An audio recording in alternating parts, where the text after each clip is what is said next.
இப்பொழுது மக்கள் முருகனின் அருள் பெற வேண்டிய ஒரு காலகட்டம்.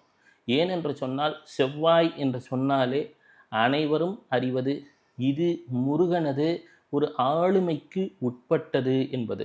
செவ்வாய் என்பது நிலத்துக்கான காரகத்துவம். செவ்வாய்க்கு அங்காரகன் என்றும் ஒரு பெயர் உண்டு. அங்கத்துக்கு காரகன்.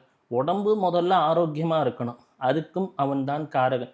எனவே செவ்வாய் திசையிலே ஆங்காங்கு வீட்டிலே, இல்லத்திலே, உள்ளத்திலே முதல்ல எங்கே முருகனை தேட வேண்டும் என்று சொன்னால், முத்துசுவாமி தீட்சிதர் என்று ஒரு மகான் இருந்தார். இந்த முத்துசுவாமி தீட்சிதருக்கு சங்கீத மும்மூர்த்திகளிலே முருகப்பெருமானே நேரடியாக வந்து கல்கண்டை வாயிலே தந்து திருத்தணி மலையிலே என் மந்திரத்தை ஓது என்று சொல்லி பாடல்களை எழுதிவர்.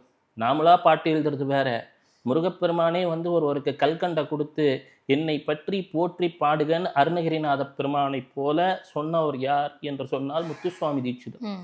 இந்த முத்துசுவாமி தீட்சிதர் என்பவர் சொன்னார், அவருடைய பாடல் எல்லாம் ஒரு ட்ரெண்ட் இருக்கும்.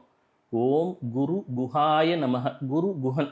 அப்போ அந்த முருகப்பெருமான், முத்துக்குமரன், வடிவேலன், சண்முகன், குஹன், கந்தன், கடம்பன், கார்த்திகேயன் எங்கே இருக்கிறான்?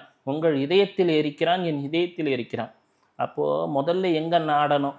நமக்குள்ள நாடணும், நம்முள் தேட வேண்டும்.